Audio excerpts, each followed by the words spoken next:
Hi, I'm Dustin Abbott, and I'm here today to give you my definitive review of the new Tamron 11-20mm F2.8, and this is a Di-IIIa, which means it's made for mirrorless and specifically for APS-C mirrorless, in this case Sony E-mount, and then it's got their RXD focus motor, which we'll touch more on in a moment. This is a very positive follow-up to their 17-70mm f2.8 that we saw earlier this year. Tamron's internal code for that lens was B060. This is the B060. And here's hoping that there is a B080 telephoto to complete the set. But what we have here is the second of a series of zoom lenses for Sony APS-C mirrorless.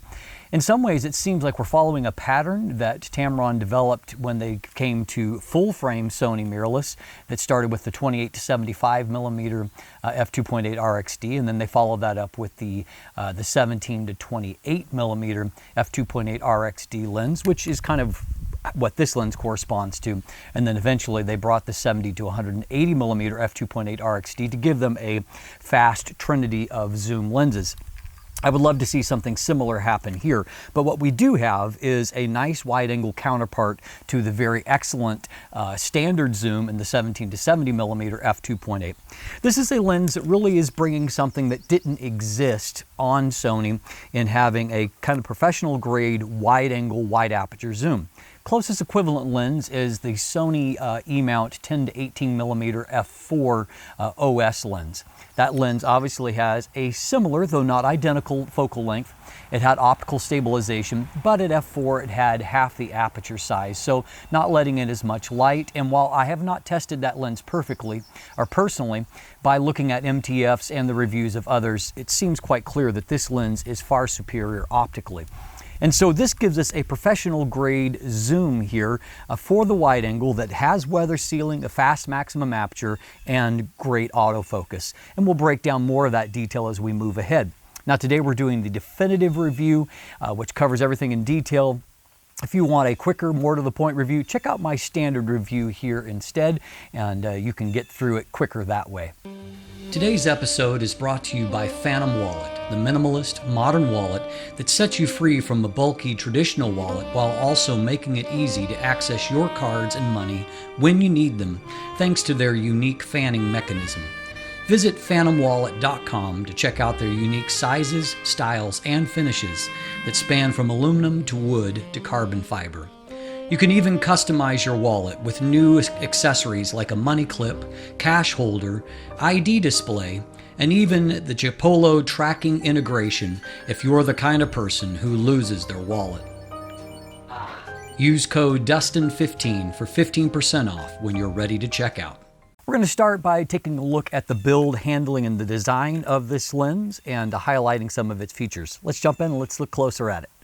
So, taking a closer look, you can see that this is a moderately sized lens, 73mm in diameter, and it is 86.2 millimeters in its total length, and it weighs in at 335 grams.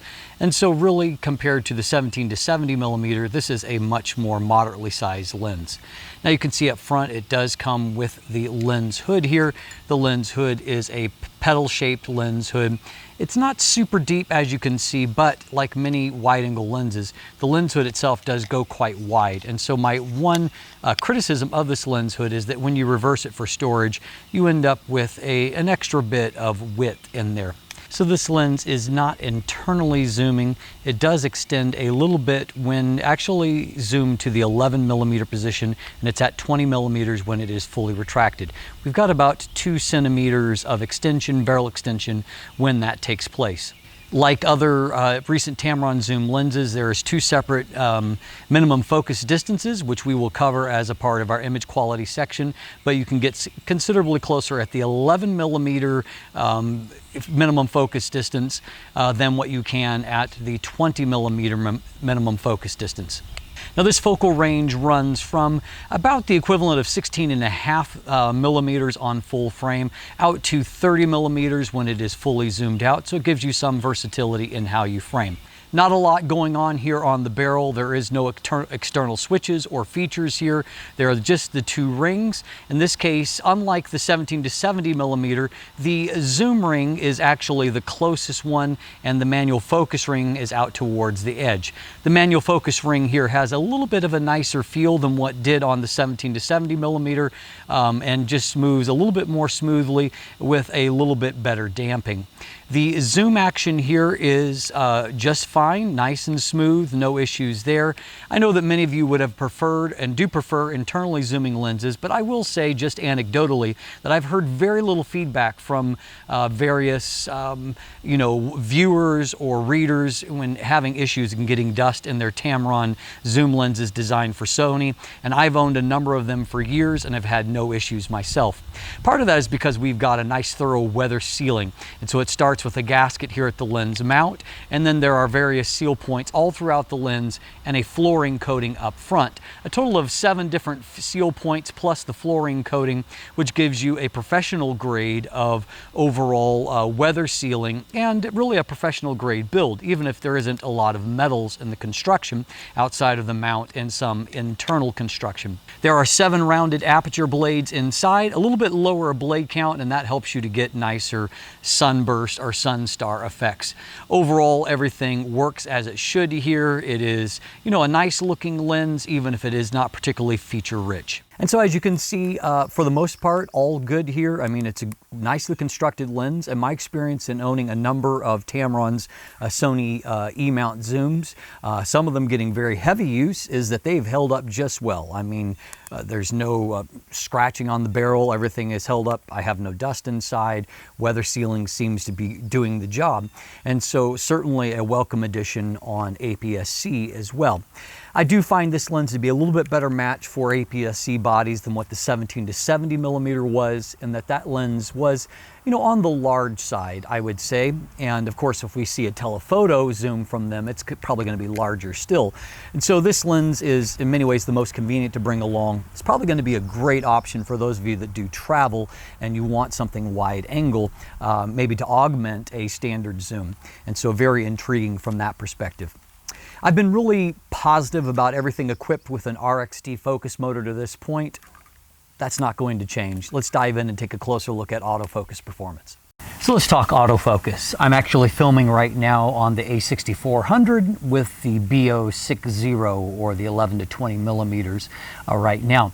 So once again, Tamron has used their RXD focus motor. And so RXD is a kind of a higher end stepping motor that has a fair amount of torque, though they will go to their VXD motor, which is a more of a dual linear motor when they're in some of their bigger telephoto lenses. But this obviously is a fantastic focus motor, and I have loved it in every single application thus far. I've probably tested at this stage 7 or 8 different lenses with an RXD motor, and they've all just been great. And so that is the case here. This is a very quiet, very fast and very accurate autofocus motor, and I really have nothing to complain about. As you can see, it does a good job tracking my face here, and if I approach the camera, it does a great job of keeping continual focus and does it in a smooth transition. If we take a look at focus pulls, we also find that there's basically no sound and certainly no settling or pulsing when it comes to autofocus pulls.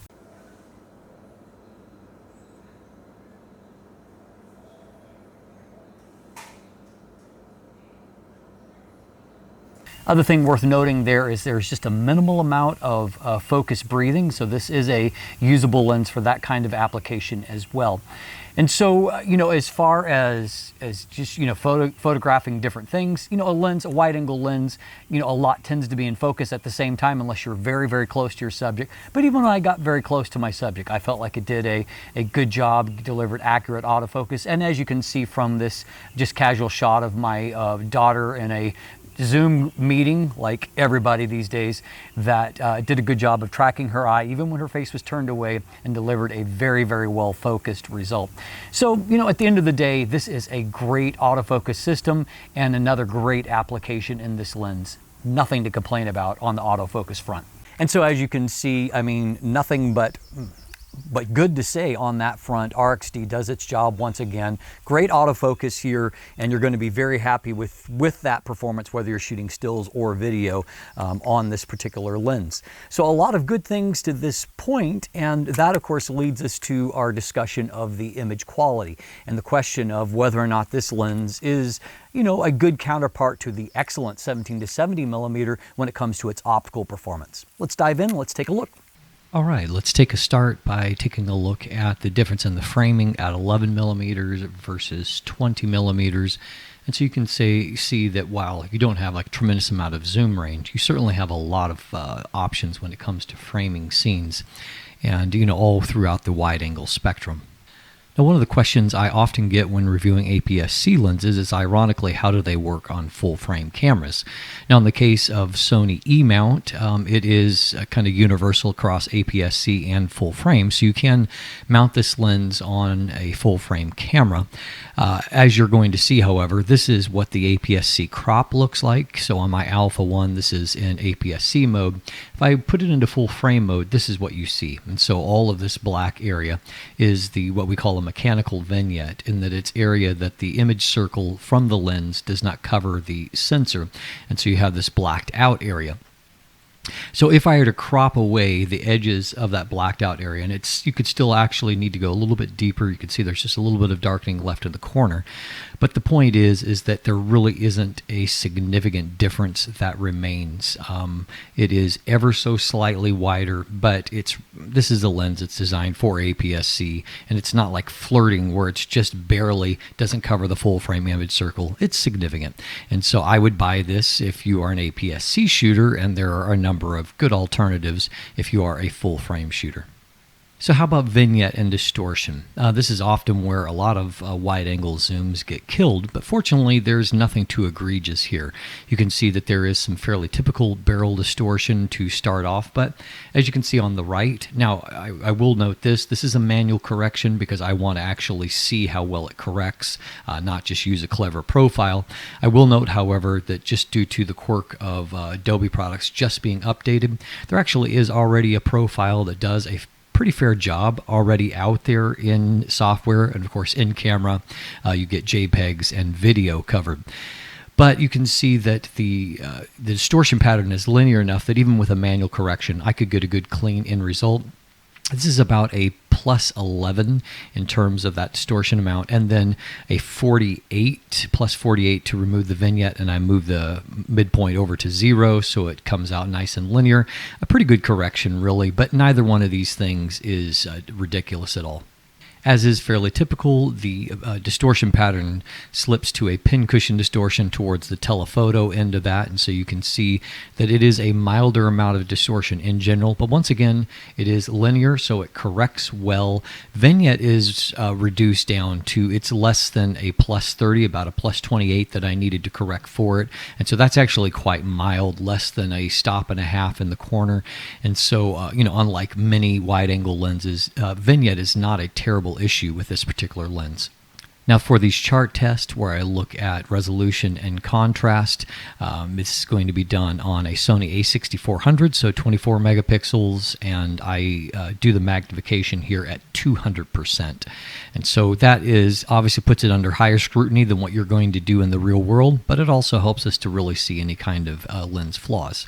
So starting off, we can see that we have very, very good resolution and contrast in the center of the frame. Not to exceptional levels, like there's still not, complete acuity on some of the writing and textures there, but everything looks quite good.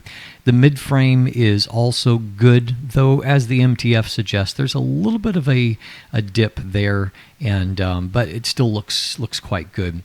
Now, the MTF suggests that corners should be really exceptional. Corners look okay to me, but I wouldn't call them exceptional. And there is some loss of acuity where some of the fine textures are just not, rendered as sharply as what I would like. But this is a better corner performance than we saw, say, on the recent Samyang 12mm F2 in the corners. And so, I mean, it is a strong performance relatively. Now we can see that stopping down to f4 and then to f5.6 on the right do make some improvements to contrast, but at no place do I find acuity off the charts in the corner, even relative to what we're going to see a little bit later on in the zoom range. In fact, if we go out to the real world and we compare f2.8 and f5.6 here at 11 millimeters, we can see that really there's not a significant difference between the two aperture values, that this lens is strong enough that you're going to get most of your performance, wide open and with just mild improvements stop down. And you can just see as we pan throughout this frame that the lens in the real world use at a more typical 100% magnification just gives you really, really sharp results across the frame. So because the maximum aperture is a constant throughout the zoom range, the minimum aperture is also a constant on this lens. And so f16 is minimum aperture. You can see that, as per usual, there is some hit from diffraction. It's not as pronounced because we're only going to f16 here. And so you can see that I consider the result in the center of the frame to be poorer at f16 than it is at f2.8. In the corners, however, I wouldn't say that's entirely true. I would probably slightly favor the f16 result, even with its loss of some acuity due to diffraction relative to the wide open result. Now, in the copy of the lens that I'm testing, the lens kind of really took off from that point. So at 14 millimeters, you can see that it's better still, and stop down to f5.6, it looks fantastic in the center of the frame. Mid frame is stronger here and stronger still stop down, enough to where you start to see the moire pattern. It just speaks to very high contrast and detail. If we look down into the corner of the frame, you can see that the corners just look more confident in general, and by f5.6 they are excellent. I noted looking over on this side at some of these 5-pound notes that at f5.6 it looks really fabulous, and right off to the edge of the frame, Queen Elizabeth is looking nice and crisp there. If anything, 16 millimeters looks better still, and you can just see lots of detail, good contrast there. Stop down, it looks fantastic. Again, mid frame looks fantastic, particularly stop down, but very, very good, enough that you're seeing that moire even at f2.8. And the corners, as we have been seeing, are now just much more consistently good. Quite a consistent performance for a wide-angle lens, that it goes all the way out to the edge like that. And once again, at f5.6, just beautiful contrast and detail being rendered in the 5-pound note. I considered 18 millimeters to be the zenith of performance here, in that it looks really just amazing. Great contrast and detail, even at 200% here. And stop down to f5.6, you can see that text is just popping off the page. Very, very strong performance. Great in the mid frame, better still stop down. And even in the corners are super crisp, even at f2.8. And just really, really sharp at f5.6. So, really strong performance. And as you've seen, I keep panning over here to the left side because I want you to also see that we have a nice centering and a fairly equal performance. If we pop down here for a moment, particularly looking over on this side, you can see that lateral chromatic aberrations are very, very minimal. I see the faintest trace, but not enough to where I saw anything out in real world use. Finally, at 20 millimeters, I felt that 20 millimeters was just a hair off the peak performance of 18 millimeters, but as you can see, it is still really, really strong from wide open, and not a whole lot better stop down. It's just really, really good wide open right off into the corners. You get a little bit of an improvement stop down in the corners, but really strong performance here. At 20 millimeters here, you can see, if I zoom into my daughter's eye, number one, that focus is great, but then also how crisp the detail is around her eye. A really, really strong performance there. Here's a real-world shot at f6.3, 20 millimeters, and you can see as we zoom into a pixel level that detail is just really crisp here. Everywhere we look in the frame, just lots of great information, good contrast, good color rendition. It's a very strong lens optically.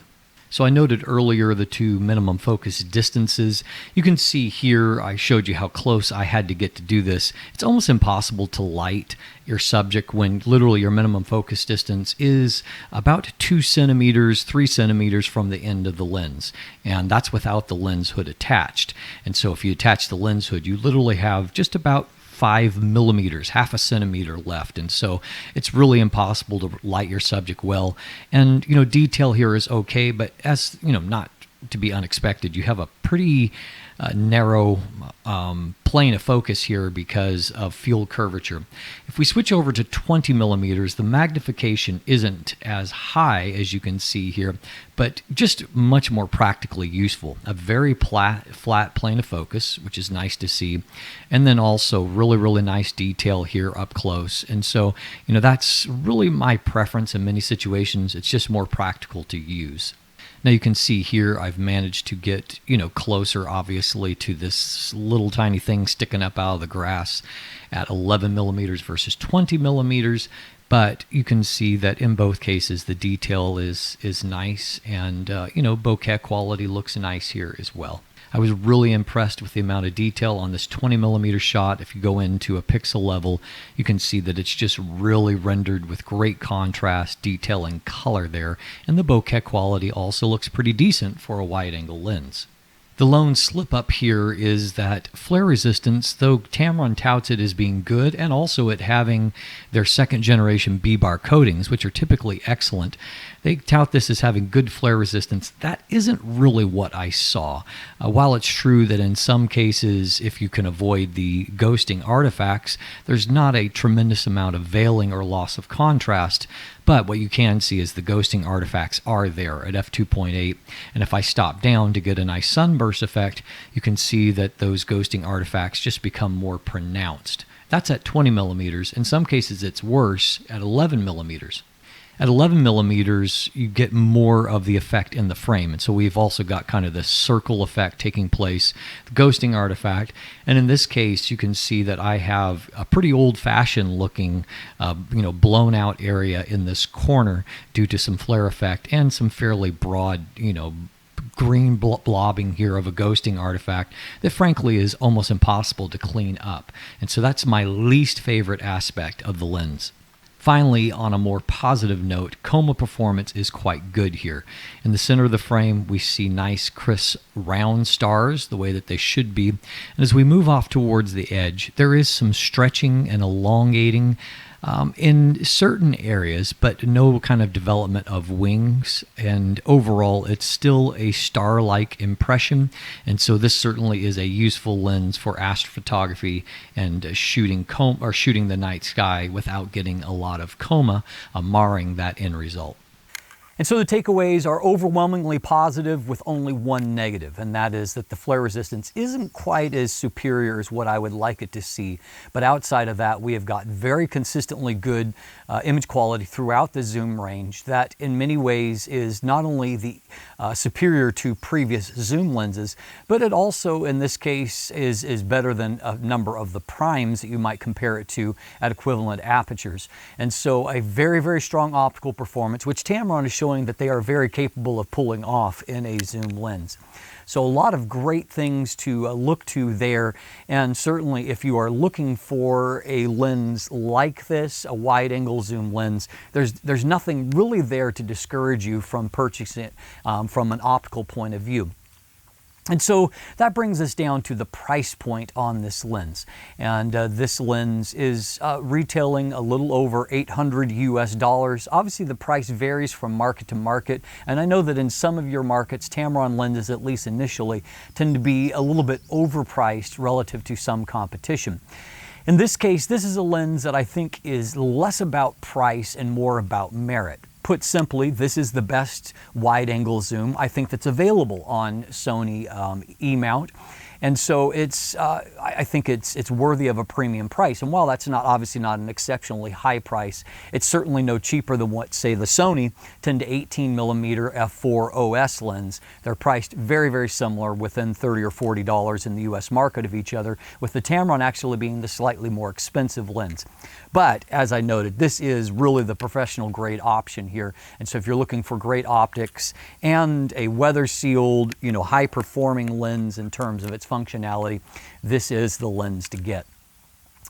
I'm Dustin Abbott, and if you look in the description down below, you can find linkage to my full text review there. You can also find linkage to my image gallery. Check out some of the many photos I've taken with the lens. Beyond that, there are buying links if you'd like to purchase one for yourself, though some of those links, like the Amazon ones, are not fully populated as of the day I'm recording because this lens is so new, just in coming to market right now. Beyond that, you can find linkage there to check out some of my merchandise and get some lens-themed gear, shirts, whatever, hoodies. So check that out. There's also linkage there to follow me on social media, to become one of my patrons, to sign up for my newsletter that comes out every Thursday.